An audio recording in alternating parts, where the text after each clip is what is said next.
성령에 매이는 것에 대해서 오늘부터 말씀을 좀 드리려고 합니다. 태국 단기 선교를 잘 마치고 어제 귀국을 했습니다. 5박 7일간 청년들과 같이 지내면서 하나님께 참 감사했습니다. 왜냐하면 함께 간 22명의 젊은이들이 정말 이 시대의 새벽 이슬 같은 하나님의 사람임을 보았기 때문입니다. 예수님을 믿고 새 생명을 가지고 공동체 안에서 양육과 보호를 받은 결과가 이런 것이구나 하는 것을 한 주 내내 지켜보았습니다. 차량으로 이동하는 내내 자지 않으면 계속 찬양을 부르는 아이들을 보면서 제2의 기도 중창단이 나왔다는 생각이 들 정도였습니다.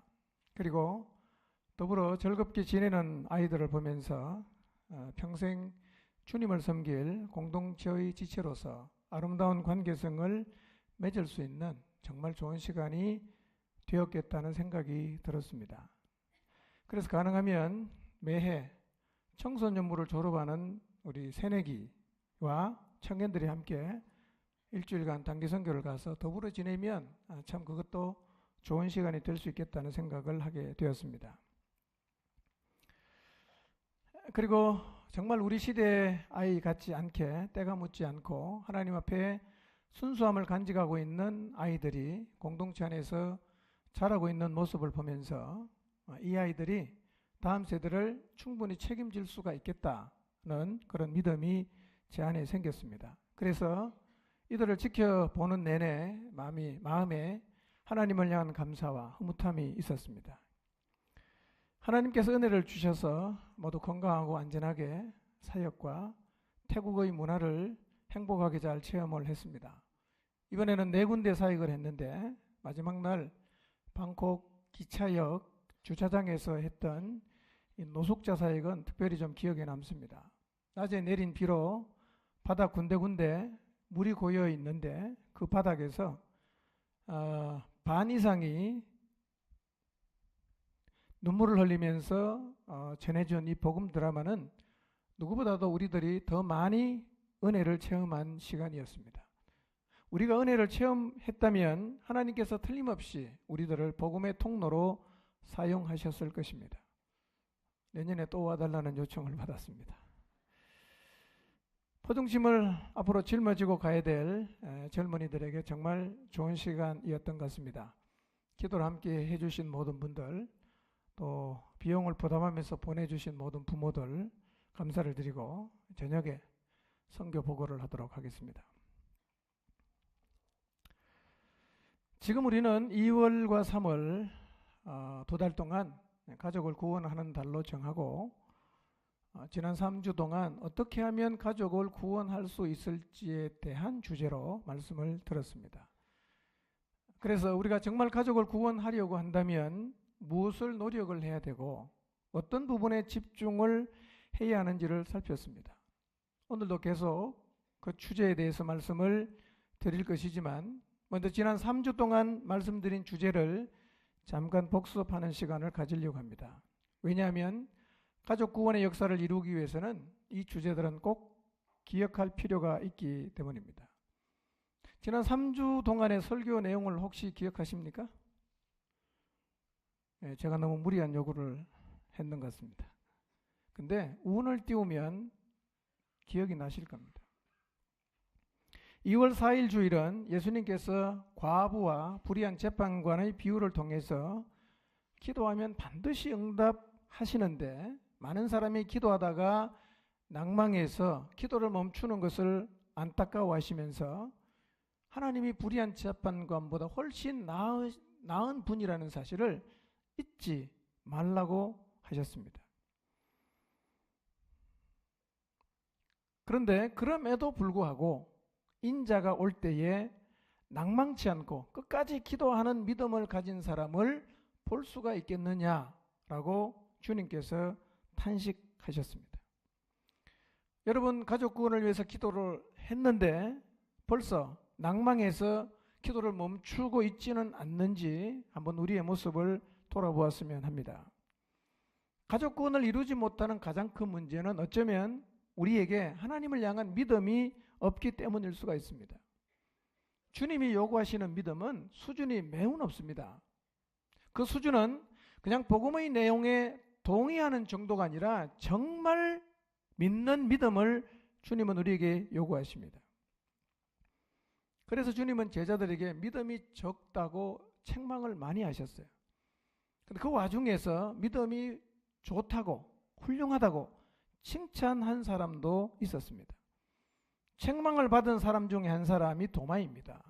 도마는 자기 눈으로 직접 보고 손가락을 넣어봐야만 믿겠다고 했습니다. 주님은 이 도마의 믿음을 책망하셨습니다. 그리고 이렇게 도전하십니다. 보지 못하고 말씀만으로 믿는 자가 되라고. 그런데 가버나움에 있었던 한 백부장이 이런 믿음을 가지고 있었습니다. 이 백부장은 예수님께서 자기 집에 직접 오지 않아도 말씀만 하셔도 오신 것하고 똑같다고 정말 믿었던 사람입니다. 예수님은 이 이방인 백부장의 믿음을 보시고 너무 탐복하십니다. 그리고 칭찬하셨습니다. 우리도 이런 믿음을 가져야 합니다. 말씀을 통해서 예수님을 만날 수 있다면 오늘 우리는 성경을 읽으면서 계속 예수님을 만날 수가 있습니다.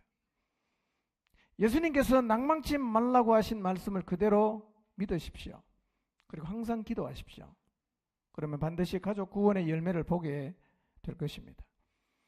우리가 드린 기도는 반드시 하나님에게 올라갑니다. 그리고 하나님은 그 기도를 기억하십니다. 그러니까 믿음이 없어서 낭망치 말고 사랑하는 가족의 구원을 위한 기도를 쉬지 마시기를 바랍니다. 2월 11일 주일은 고넬료의 가족, 친척 그리고 가까운 친구들이 구원을 얻는 과정을 통해서 구원의 역사는 하나님이 주도하신다는 것과 고넬료처럼 살아가는 삶의 중요성에 대해서 살폈습니다. 고넬료를 통해서 경건하여 하나님을 경외하고 구제하고 또 항상 기도하며 살아가는 삶의 중요성을 확인했습니다. 이방인들에게 공식적으로 복음이 가게 하는 이 하나님의 역사에 하나님이 쓰실 사람으로 선택한 사람이 바로 고넬료였습니다. 왜 하나님이 고넬료를 선택하셨는가? 하나님을 경외했습니다. 그리고 의를 행하는 이 고넬료의 삶을 먼저 하나님이 받으셨기 때문입니다. 이처럼 가족 구원의 역사를 이루는 데는 먼저 믿고 있는 사람들의 경건한 삶이 매우 중요합니다. 우리가 이런 사람으로 하나님 앞에 설 때 하나님께서 주도적으로 여러분 가정을 구원하는 역사를 이루어 가실 것입니다. 경건한 하나님의 사람으로 살아가시기를 바랍니다. 지난주에는 구원의 역사를 이루기 위해서 반드시 넘어가야 하는 장애에 대해서 말씀을 상고했습니다. 복음을 전하고 영혼을 얻는 자리로 가는 과정에는 반드시 장애가 찾아옵니다. 대개 이 자리에 서면 하나님이 잘 이해가 되지 않고 그리고 지금까지 내가 해왔던 모든 노력이 의미가 없어 보이기 때문에 스스로 포기하고 돌아서는 경우들이 많이 생기게 됩니다. 그래서 복음을 들고 나가서 사역을 하다가 이해가 되지 않는 자리에 섰을 때 가장 중요한 것은 그 상황을 바라보는 시각이에요. 어째서 이런 일이 내게 일어났는가? 라는 시각이 아니라 당연히 일어날 수 있는 일이라는 시각을 가져야 합니다. 이렇게 시각을 바꾸게 되면 내 앞에 어떤 일이 펼쳐지든 다 받아들일 수 있게 되기 때문에 그런 상황에서 기도할 수 있고 하나님을 찬양할 수 있게 되어서 그 장애를 넉넉하게 넘어가게 됩니다. 그러므로 이런 자리에서 기도하고 찬양을 할 수 있는 것이 우리의 영성입니다. 그리고 기도하고 찬양하는 사람은 이 장애를 넘어갈 수 있습니다. 그러므로 우리 모두도 바울과 실라처럼 어떤 상황 앞에 서더라도 기도하고 찬양하는 하나님의 사람들이 되어야 합니다. 오늘은 네 번째로 가족 구원의 역사를 이루려면 성령에 매여야 한다는 것에 대해서 말씀을 드리려고 합니다. 복음은 누가 전하느냐에 따라서 결과가 달라질 수 있다고 말씀을 드렸습니다. 그래서 우리가 전하는 복음의 내용도 중요하지만 누가 복음을 전하느냐 하는 것은 더 중요합니다. 복음의 내용을 이론으로 전해주는 것이 복음 전파의 전부가 아니기 때문에 복음을 전하는 사람의 그 사람됨은 결실에 중대한 영향을 미칩니다. 그래서 복음을 전하는 사람의 일상이 중요한 것입니다. 바울이 에베소에서 복음을 전할 때 있었던 일입니다. 사도행전 19장 11절에서 16절 말씀을 같이 보겠습니다. 읽겠습니다. 시작.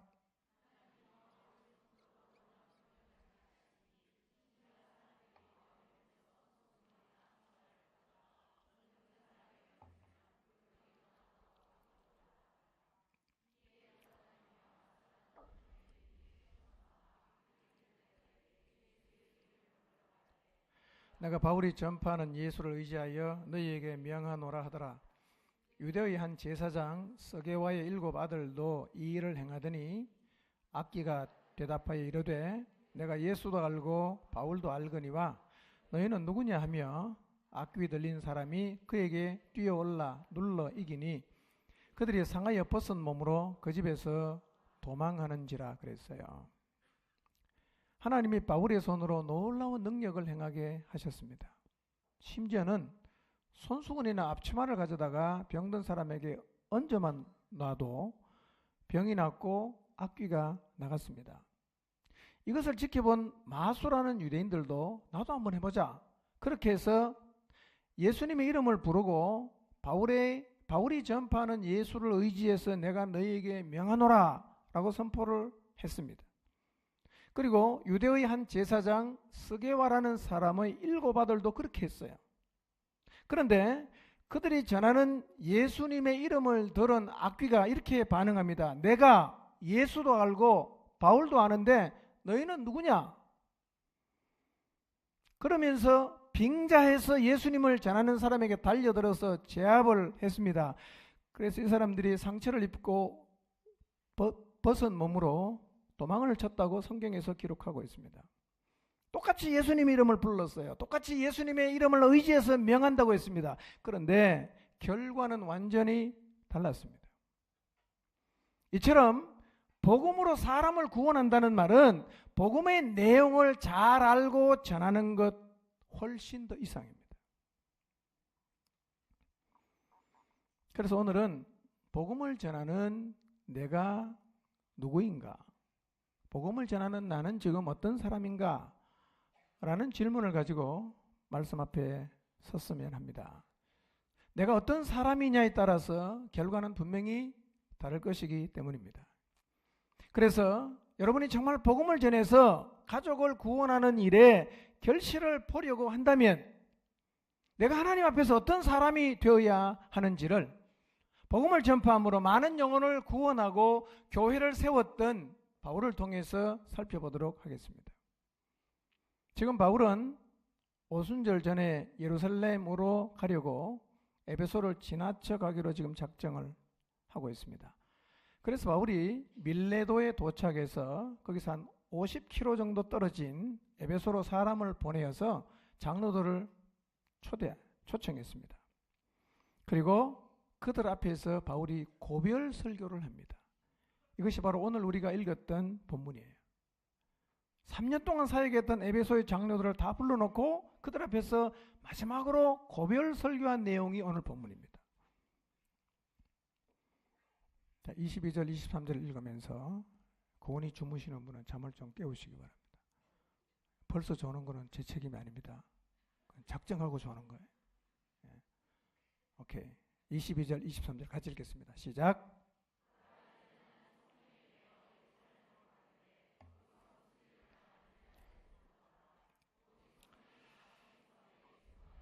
결박과 환난이 나를 기다린다 하시나 그랬어요. 바울은 지금 자신이 예루살렘에 올라가는 것을 이렇게 표현합니다. 나는 이제 성령에 매여서 예루살렘으로 가는데 거기서 무슨 일을 당할지는 모르지만 성령께서 내게 가르쳐 주시기를 결박과 환난이 있다고 여러 사람을 통해서 증언하고 있다고 고백합니다. 각성에서 만난 선지자들이 바울에게 이번에 예루살렘에 올라가면 결박과 환난이 당신을 기다리고 있을 것이라고 말해줬어요. 그런데도 바울은 그 얘기를 다 들었지만 자신이 지금 성령에 매여서 그 결박과 환난이 기다리고 있는 예루살렘으로 가고 있다고 말합니다. 바울은 자기 자신이 성령에 매여 있다라고 말을 합니다. 실제로 많은 경우에 사람들은 어디엔가 매여 있습니다. 하나님이 가장 원하는 건 뭐냐? 모든 그리스도인들이 다 성령에 매이는 것입니다. 저도 정말 성령에 매여서 살고 싶습니다.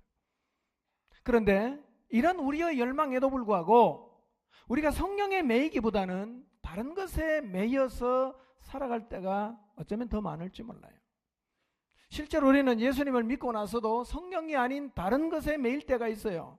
때로는 돈에 매입니다. 때로는 욕망과 쾌락에 매입니다. 때로는 사랑과 미움에 매입니다. 때로는 시기와 질투에 매이고, 때로는 출세와 성공에 매이고, 때로는 사람의 인정받는 것에 매입니다. 오늘 나는 어디에 매여 있는지를 한번 생각해 보십시오. 그게 계속 나를 잡아당겨요. 내가 자꾸만 거기에 끌려가고 있습니다. 저는 여러분 모두가 다 성령에 매이셨으면 좋겠어요. 그런데 성령에 매이면 나타나는 모습이 있어요. 성령에 매였다는 것은 느낌이 아닙니다. 성령에 매일 때는 아주 분명하게 성령에 매인 사람의 삶에서 나타나는 모습이 있습니다. 이건 제가 다음 주에 말씀드리겠습니다. 그런데 성령에 매인 것을 말씀드리기 전에 불의에 매였던 한 사람을 먼저 소개를 하겠습니다. 왜냐하면 우리도 이럴 가능성이 있는 정도가 아니라 매우 높기 때문입니다. 우리도 성령에 매이는 게 아니라 불의에 매여서 살아갈 가능성이 매우 높습니다. 어쩌면 우리 자신이 지금도 불의에 매여 있을 수 있습니다. 사마리아 성에 있었던 시몬의 이야기입니다. 사도행전 8장 18절에서 23절까지 읽겠습니다. 시작.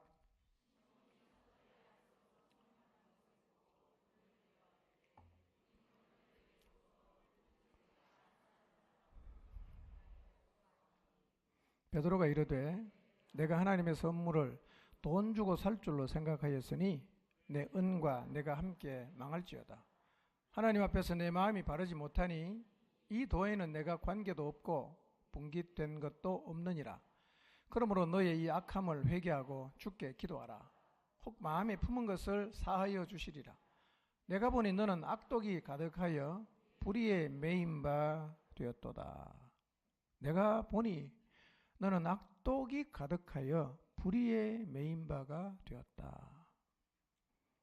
시몬은 성령에 매인 사람이 아니라 불의에 매인 사람이었어요.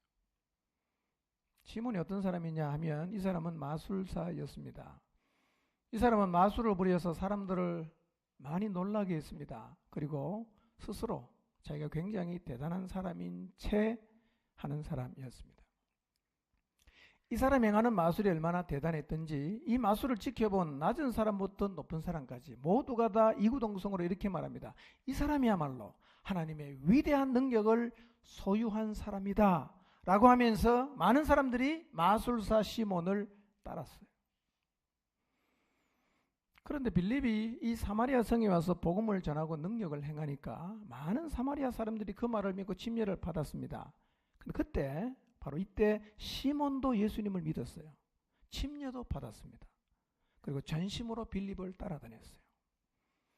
마술사였던 시몬은 빌립이 행하는 표적과 기적을 보면서 굉장히 놀라기도 했어요. 그 후에 예루살렘에 있는 사도들이 사마리아에도 하나님의 말씀을 받았다 하는 소식을 듣고 대표로 베드로와 요한을 보냈어요. 베드로와 요한이 내려와서 말씀은 받았지만 아직 성령을 받지 않았던 사람들에게 손을 얹어 기도하니까 성령이 그들에게 내려왔어요. 마술사 시몬이 이 광경을 지켜봅니다. 그리고 베드로와 요한이 손을 얹어 기도하니까 성령이 내려오는 것을 보면서 굉장히 놀랐습니다. 야, 나도 저거 한번 가지면 다시 한번 뜰 수 있겠다라는 생각을 한 것 같습니다. 그래서 베드로와 요한에게 돈을 주면서 이렇게 말합니다. 내가 손을 얹는 사람들마다 성령을 받을 수 있도록 나한테도 그런 권능을 좀 주십시오 라고 요청을 했습니다. 이 말을 듣고 있던 베드로가 그에게 말합니다. 내가 하나님의 선물을 돈으로 사려고 생각했으니 내 돈과 함께 망할지어다. 내가 하나님 보시기에 마음이 바르지 못하니 이 일에는 내가 관계도 없고 목도 없을 것이다. 그러므로 너희의 이 악함을 회개하고 주께 기도하라. 그러면 너희 마음속에 품고 있는 생각을 주께서 용서해 주실지 모른다. 내가 보니 너는 악의가 가득하고 불의에 매인 바가 되었다 라고 말을 했습니다. 베드로는 마술사 시몬이 불의에 매여 있다고 말하고 있습니다. 시몬도 빌립이 전하는 말씀을 듣고 전심으로 빌립을 따라다녔습니다. 그런데 그의 마음은 여전히 불의에 매여 있었어요. 그가 빌립을 만나기 전에 사마리아 성에 있는 많은 사람들이 자기 자신을 위대한 하나님의 능력을 소유한 자라고 말하면서 추종했었던 그때를 이 시몬은 잊지 못하고 있습니다. 그래서 이후에라도 이 예수님을 잘 믿어갖고 이 능력을 자기를 통해서 드러나게 함으로 사람들에게 인정을 받고 다시 한번 사람들에게 높임을 받고자 하는 마음이 시몬의 마음속에는 여전히 가득했어요. 그래서 베드로가 이걸 보고 말합니다. 내가 너를 보니까 네 마음은 불의에 매여 있다.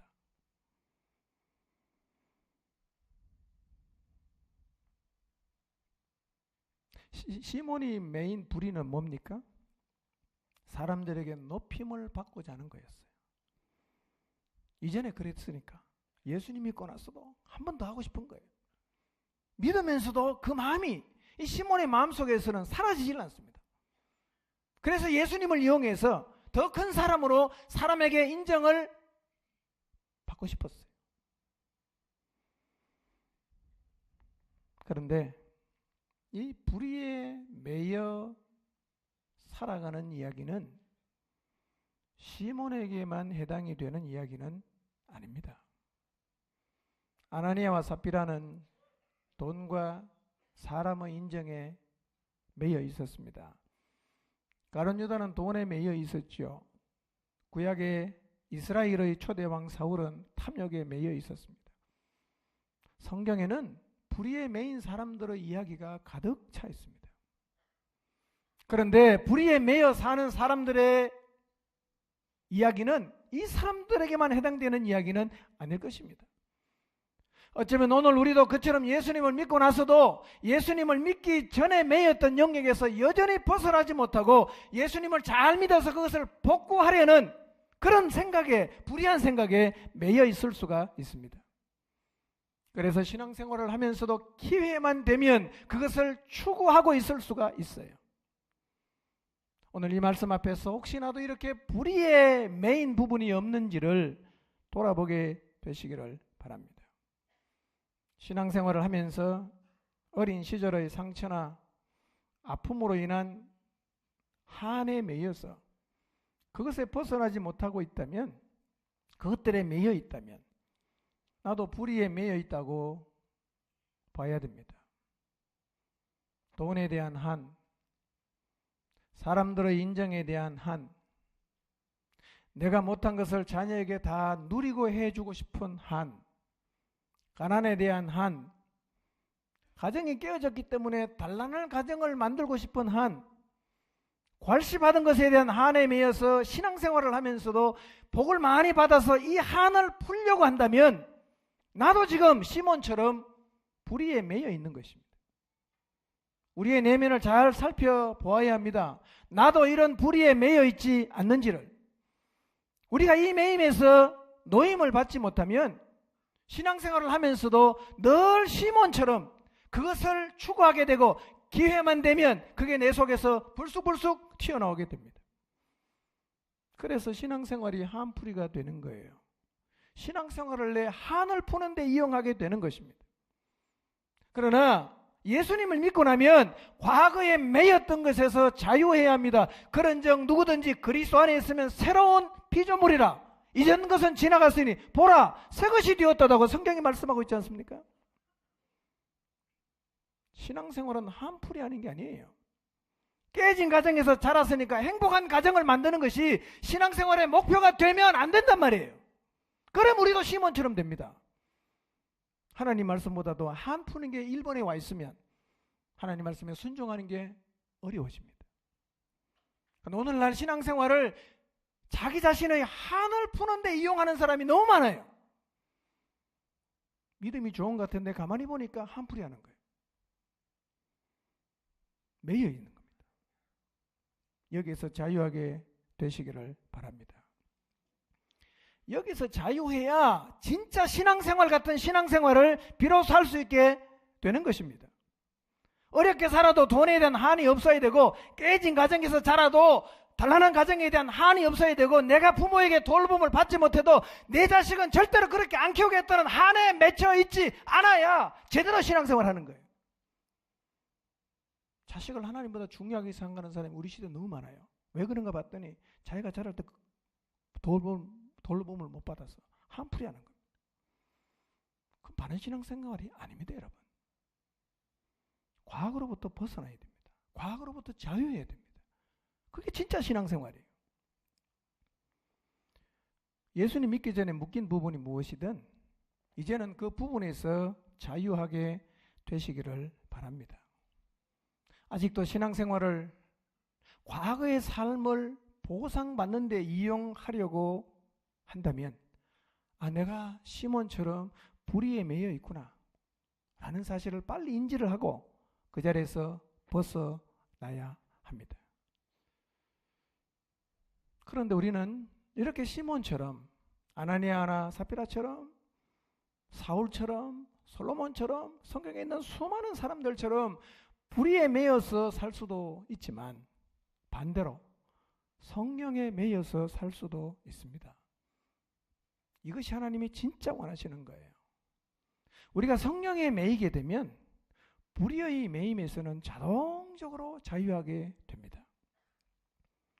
아무리 우리를 사로잡고 있는 불의에 대한 매임이어도 성령에 매이게 되면 자동적으로 거기에서 완전히 벗어나서 자유하는 삶을 살아가게 됩니다. 오늘 우리가 읽은 본문의 말씀을 보면 바울이 자기 자신을 성령에 매여 있다라고 이야기를 합니다. 22절을 다시 보겠습니다. 시작.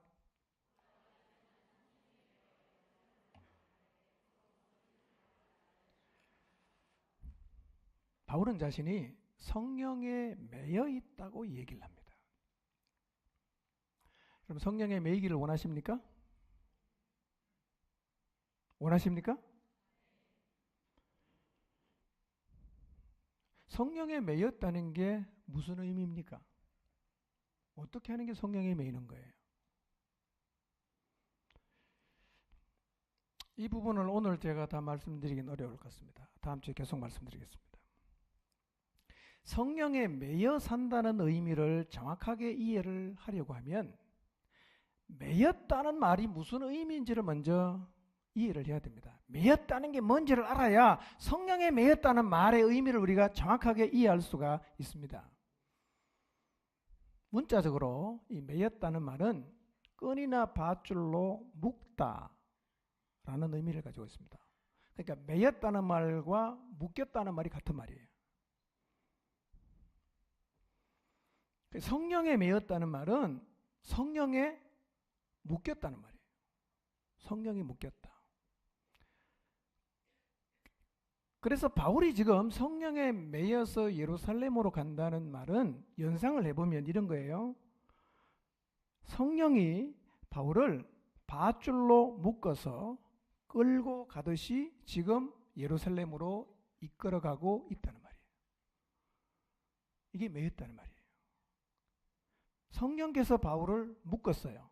그리고 성령이 원하는 예루살렘으로 바울을 지금 끌고 가고 있다.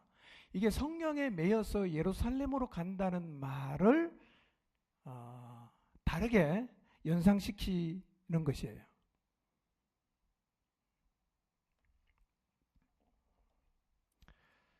자, 그러면 성령께서 바울을 어떻게 묶었을까요? 어떻게 묶었을까요? 어떻게 묶는지를 알아야 나도 성령님에게 묶일 수 있잖아. 예. 성령님께서 바울을 화장실 뒤에 데리고 가서 너 내 말 들을래 안 들을래? 죽을래 살래?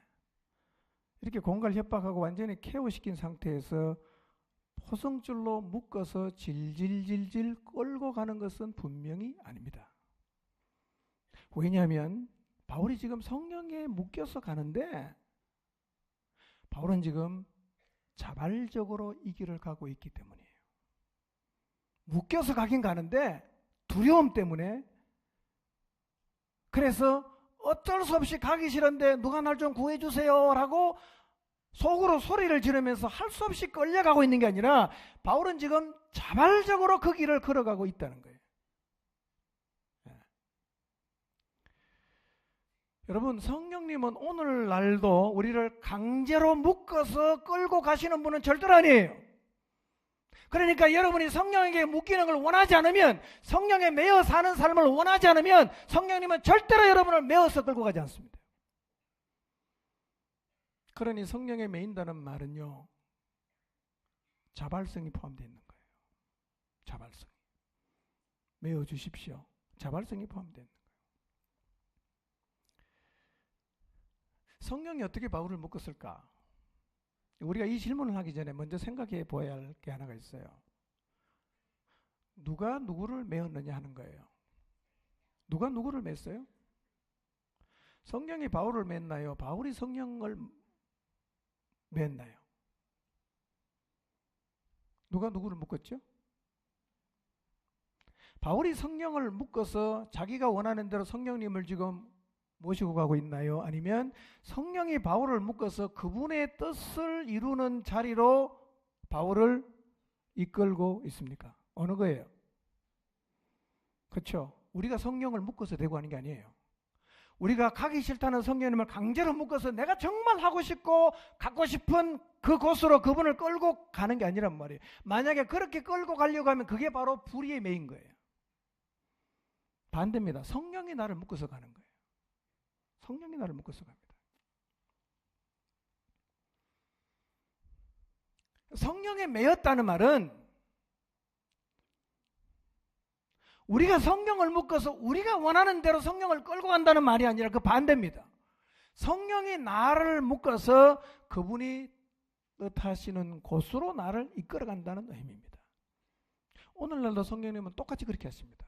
성령님 여러분을 묶는 이유는 여러분을 그분이 원하는 곳으로 데리고 가기 위해서 여러분을 묶어요.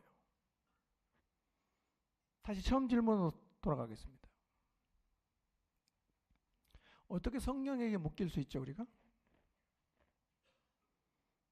우리가 성령에 어떻게 하면 매일 수 있을까요? 결심하면 될까요? 나 오늘부터 성령에게 매일 거야. 한번 결심해 보세요. 물론 어느 정도 결심이 필요합니다. 그러나 성령에 묶이는 것은 결심만으로 되는 영역은 아니에요. 이 말이 이해가 안 되면 실험을 해보세요. 오늘부터 나는 이제 성령에 매여 살겠다고 결심을 해보십시오. 이 말의 의미는 제가 다음 주 설명하는 거니까 그 말의 의미를 잘 모른다고 해도 결심을 한 이후에 내가 성령에게 묶여서 성령이 이끄는 대로 살아가지는지를 한번 스스로 테스트를 해보십시오. 성령에 매이는 삶이 결심으로 안 된다는 것을 틀림없이 알게 됩니다. 결심이 필요하나 인간적 결심만으로 우리가 성령에 매일 수가 없습니다. 그러면 성령에 매이는 것은 감정이나 신비한 체험으로 되는 걸까요? 자다가 꿈을 꾸는데 성령님이 나타나서 막 나를 사로잡고 뭐 이런 신비로운 체험이 있어야 우리가 성령에게 매일 수 있을까요? 물론 성령에 매이는 것은 그런 방식으로 되는 게 아니에요.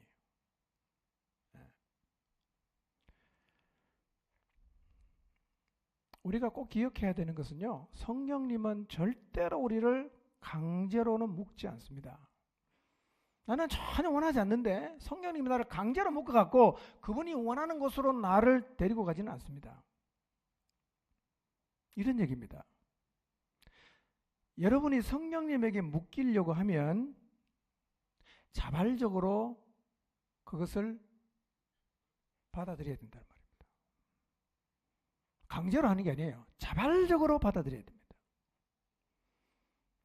오늘날도 성령님은 우리의 의사에 반해서 강제로 묶어서 그분이 원하는 곳으로 우리를 질질 끌고 가시지는 않습니다. 그래서 성령님에게 매여 사는 삶을 살려고 하면 가장 먼저 그분이 나를 묶어서 그분이 원하시는 대로 이끌어가는 것에 동의를 해야 됩니다. 동의를 해야 돼요. 여기에서 동의가 되지 않으면 우리는 절대로 성령에 매여서 살 수가 없습니다. 그래서 성령님에게 매여 사는 삶의 출발점이 뭐냐? 자발적인 동의예요. 저를 묶어 주십시오. 저를 성령님 원하는 곳으로 데리고 가 주십시오. 라고 내가 자발적으로 동의를 해야 됩니다. 동의할 수 있겠습니까? 동의를 해야 성령님이 나를 메어서 데리고 갑니다. 우리가 언제라도 거부하면 성령님은 더 이상 나를 강제로 끌고 가지 않아요. 그러니까 성령에 매인다는 말은요, 감정도 아니고 결심도 아니에요. 기본적으로 뭐냐? 성령님이 나를 묶어서 그분이 원하시는 곳을 끌고 가는 것에 대해서 자발적으로 동의를 해야 됩니다. 그래서 성령님에게 매여 살기를 원하면 우리의 마음속에서 이런 진실된 고백이 있어야 됩니다. 뭐냐? 성령님에게 제 삶을 맡깁니다. 진실된 고백. 성령님에게 제 삶을 맡깁니다. 저는 성령님의 인도를 받는 삶이 최선임을 믿습니다. 그리고 이 삶이야말로 최고의 가치임을 믿습니다. 저를 결박하셔서 성령님이 원하시는 대로 끌고 가 주십시오. 고백해야 됩니다. 성령님이 원하시는 곳이 어디든 저를 그 자리로 이끌어 가 주십시오. 제가 기쁨으로 따르겠습니다. 라는 신앙 고백이 선행이 되어야 성령님이 나를 묶어서 그분이 원하는 곳으로 이끌어 가십니다.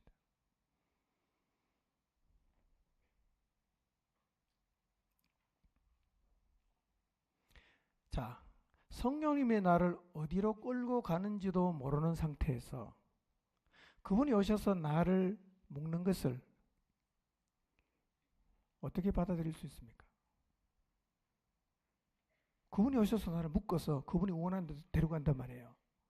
이때 우리가 거부하거나 반항하지 않고 그분이 나를 묶는 것을 받아들이려면 뭐가 필요하겠어요?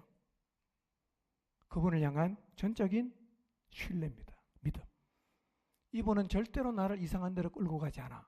이분은 절대로 내 인생을 망하게 하지 않아. 이분이 나를 어디로 끌고 가든 나는 다 받아들일 수 있고 그 길이 최선의 길이라는 사실을 나는 정말 믿을 때 그분이 나를 와서 묶어도 우리는 가만히 받아들일 수가 있습니다.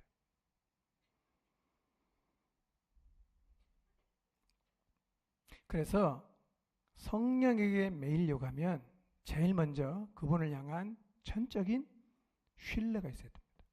신뢰. 이분은 절대로 내 인생을 망하게 하지 않아. 이분이 나를 이끄시는 그 길은 나는 잘 모르지만 최선이라는 사실을 나는 확실하게 믿어. 라는 믿음이 있을 때 그분이 와서 나를 묶어서 어디로 데리고 가도 우리는 거부하지 않고 사도 바울처럼 자원해서 자발적으로 따라갈 수가 있단 말이에요. 이게 성령에게 매있다는 말이에요. 그래서 이 신뢰가 있으면 그분이 와서 나를 묶어도 하나도 불안해하지 않고 묶일 수가 있어요.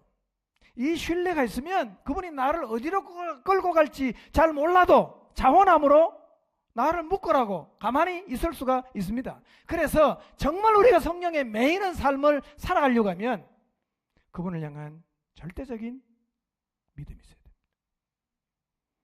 믿음이 있어야 돼요. 여러분, 사람이라도 나를 최선의 길로 인도할 것이라는 믿음이 가면 그가 와서 나를 묶어도 가만히 있을 수 있고 어디로 끌고 갈지를 몰라도 가만히 묶일 수가 있습니다. 생각해 보십시오.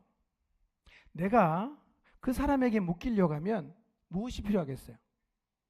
그 사람이 나를 묶으려고 할 때 거부하지 않고 자원함으로 묶이려고 하면 뭐가 필요하겠어요? 신뢰입니다. 절대적인 신뢰예요. 그래서요, 부부여도 부모여도 신뢰가 가지 않으면 묶일 수 없어요. 그가 누구든 간에 신뢰가 되지 않는 사람이 나를 묶으려고 하면 어떤 사람도 가만히 앉아서 묶이지 않습니다. 거부합니다. 성령님도요, 우리를 강제로는 절대로 묶질 않습니다. 그래서 성령에 매여 사는 삶이라는 것은 그분을 향한 전적인 신뢰가 있어야 가능할 수 있어요. 근데 이 믿음이 깨지면 성령에 매이는 삶도 즉시로 깨집니다.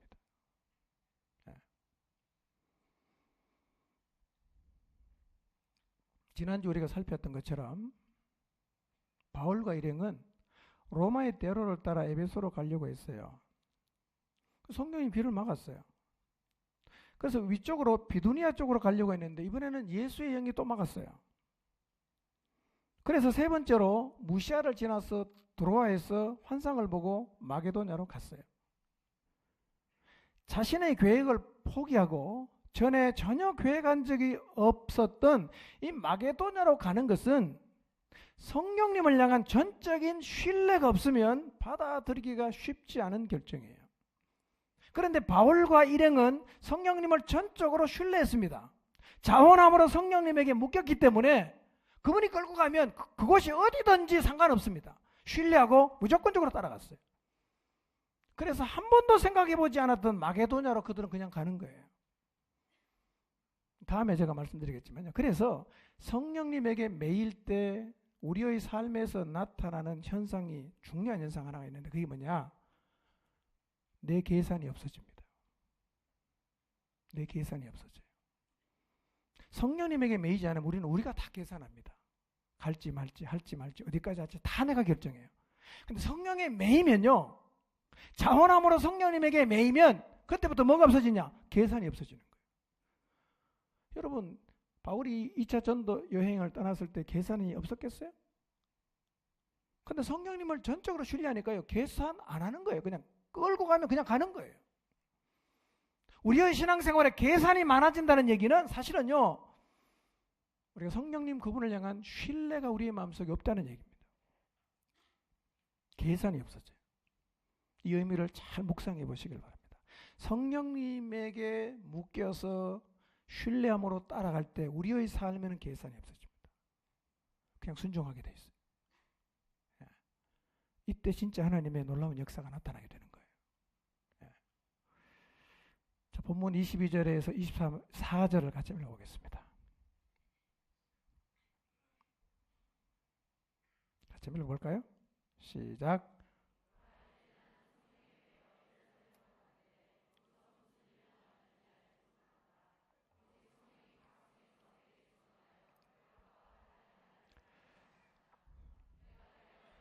주 예수께 받은 사명 곧 하나님의 은혜의 복음을 증언하는 일을 마치려 하면은 나의 생명조차 조금도 귀한 것으로 여기지 아니하노라.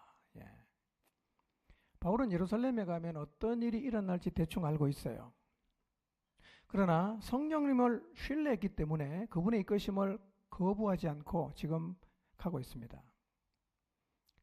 지금 바울이 가고 있는 길은 성령님이 인도하는 길인데 그 길에는 결박이 기다리고 있습니다. 환난이 기다리고 있어요. 다 알아요. 바울은 계산하지 않습니다. 그냥 가는 거예요. 바울의 마음이 뭐냐? 내가 그 길을 가다가 설령 죽어도 나는 성령님이 묶어서 데리고 가는 대로 간다. 이런 결심과 작정을 이미 하고 있습니다. 무슨 얘기냐? 바울은요, 성령님을 절대적으로 신뢰했어요. 그분이 나를 이상한 길로 데리고 갈 리는 절대로 없다. 그분이 내 인생을 최악의 길로 끌고 갈 리는 1%도 없다. 나는 그분이 나를 인도하시는 길이 언제나 최선이라고 믿는다라는 믿음이 있으니까 죽는 길도 그냥 가는 거예요. 계산이 없어요. 끌면 끌려갑니다. 이끌면 이끌려가요. 자, 오늘 나는 바울처럼 성령님을 신뢰하고 있을까요? 그래서 자원함으로 묶여서 그분이 나를 편하고 행복하고 결실이 있는 길로 인도할 때뿐 아니라 환난과 핍박과 인내가 필요하고 길이 막히는 장애가 있는 길로 인도할 때에도 아무런 계산이 없이 전적으로 그분을 신뢰함으로 따르고 있을까요? 우리는 계산해보고 거부하잖아요. 답이 안 나오면 거부하잖아요. 바울은 그렇게 안 해요. 네. 만약에 여러분이 계산이 없이 성령님이 이끄시는 대로 순종하고 있다면 여러분은 성령에 매이는 삶을 살아가고 있다고 할 수가 있습니다.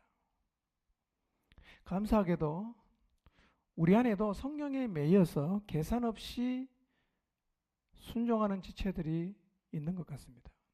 그들이 겪고 있는 이야기와 기도 제목, 그리고 그들이 영혼을 향해서 나가는 이야기를 들으면 정말 성령에 매이지 않고는 도저히 갈 수 없는 길을 걷고 있음을 제가 봅니다. 지금도 그렇게 가고 있는 사람이 있어요. 말이 안 되죠. 계산이 안 나오는 거예요. 답이 안 나오는 길입니다. 그래도 그냥 갑니다. 왜? 성령께서 가라고 하시니까. 이게 묶인 거예요, 이게. 감사한 일이죠. 이 사람들이야말로 하나님 나라의 보배들입니다. 보석들입니다. 하나님은 우리 모두가 이렇게 성령님에게 매여서 살아가기를 원하십니다. 이런 삶을 살아감에 있어서 가장 필요한 게 뭐냐? 나를 묶어서 끌고 가시는 그분을 향한 절대적인 신뢰란 말이에요. 절대적인 신뢰입니다. 여러분, 성령님을 신뢰하시기를 바랍니다.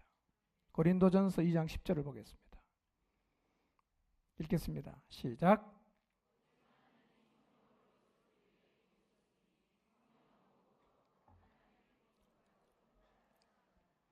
우리가 성령님 인도를 믿어도 되는 이유가 뭐냐면 그분은 하나님의 깊은 것까지도 다 통달을 했어요. 그래서 그분이 끄는 대로 가면 우리는 하나님의 가장 깊은 뜻을 이루는 삶을 살아가게 됩니다. 성령의 인도를 가면 우리는 하나님을 가장 기쁘시게 드릴 수 있는 삶을 살아갈 수가 있습니다. 이 성령님을 신뢰하십시오. 자원함으로 묶이시기를 바랍니다. 그런데 이 성령님은요, 저 멀리 계신 게 아니라 지금 우리 안에 계신단 말이에요. 고린도전서 3장 16절을 봅니다. 읽겠습니다. 시작.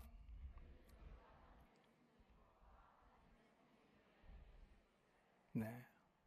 성령님 어디 계신다고요? 어디 계시죠? 우리 안에 있죠. 그러니까요, 우리가 그분을 신뢰하기만 하면 성령님께 매이는 것은 어렵질 않습니다. 추상적인 얘기가 아니에요. 그분은 지금도 우리 안에 계시면서 우리를 묶어서 하나님의 깊은 것을 통달한 그 길로 우리를 이끌어 가기를 지금도 원하고 있어요. 우리가 믿음을 가지고 그분 앞에 우리를 내려놓고 나를 묶으십시오. 그리고 성령님이 원하시는 대로 나를 끌고 가 주십시오라가 우리가 그분에게 삶을 맡기면 그분이 우리의 인생을 하나님의 뜻을 이루어가는 일에 가장 값지게 사용을 하십니다. 이 성령님이 내 안에 계세요. 날마다 기억하십시오. 날마다 의식하십시오. 그분이 내 안에 계신다. 그분이 내 안에 계신다. 그분이 나를 묶어서 하나님의 깊은 뜻을 이루는 그런 자리로 이끌어가기를 원하신다는 사실을 기억하시기를 바랍니다. 사도행전 1장 8절입니다. 읽습니다. 시작. 오직 성령이 너희에게 임하시면 너희가 권능을 받고 예루살렘과 온 유대와 사마리아와 땅끝까지 이르러 내 증인이 되리라 하시니라. 우리 안에 계신 성령님은요, 복음 전파를 주도하시는 분이에요. 예루살렘과 온 유대와 사마리아와 땅끝까지 이르러 우리를 증인으로 세우시는 분이 바로 성령님이십니다. 그래서 성령님은 우리를 가족과 친척과 가까운 이웃들 앞에서 우리를 복음의 증인으로 세우십니다. 그래서 성령에 매이면요, 우리가 가족들에게 복음의 증인으로 서게 돼요. 매여 보세요. 서게 됩니다. 그분이 하시는 가장 중요한 일 중에 하나가 복음 전파거든요. 여러분이 성령에게 매이면요, 여러분의 가족들에게 복음의 증인으로 다 서게 될 것이고, 여러분이 성령에게 매이게 되면 여러분의 삶을 통해서 많은 사람들이 복음을 듣고 주께로 돌아오는 일들이 일어나게 되어 있습니다. 그래서 성령에 매였던 바울의 삶을 보면 이것이 극명하게 드러납니다. 여러분, 성령님에게 매이는 게 복입니다. 성령님에게 묶이면 최선의 인생을 살아갈 수가 있습니다. 성령님에게 매이십시오. 그분이 나를 묶으려 하면 거부하지 말고 자원함으로 묶이시기를 바랍니다. 그리고 그분을 따르십시오.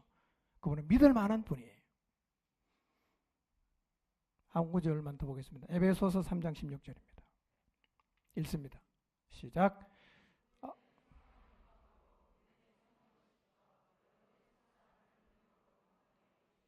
예. 자, 성령이 하시는 일이 뭐죠? 속 사람을 능력으로 강건케 하는 거예요. 우리 안에 계신 성령님은요, 우리의 속 사람을 그분의 능력으로 계속해서 강건하게 만듭니다. 그분에게 묶여서 가면 갈수록 우리의 속 사람은 강해집니다. 이렇게 나의 인생을 최선으로, 그리고 축복의 길로 인도하시는 성령님을 전적으로 신뢰하시고 그분에게 여러분의 인생을 통째로 다 내어 맡기시기를 바랍니다. 그리고 거부하지 말고 자원함으로 묶여서 그분이 나를 어디로 인도하든지 간에 사도 바울처럼 아무런 계산 다 하지 말고 다 내려놓고 오직 성령님을 따르는 자리에 여러분 모두가 서게 되시기를 주님의 이름으로 축복합니다. 기도하겠습니다.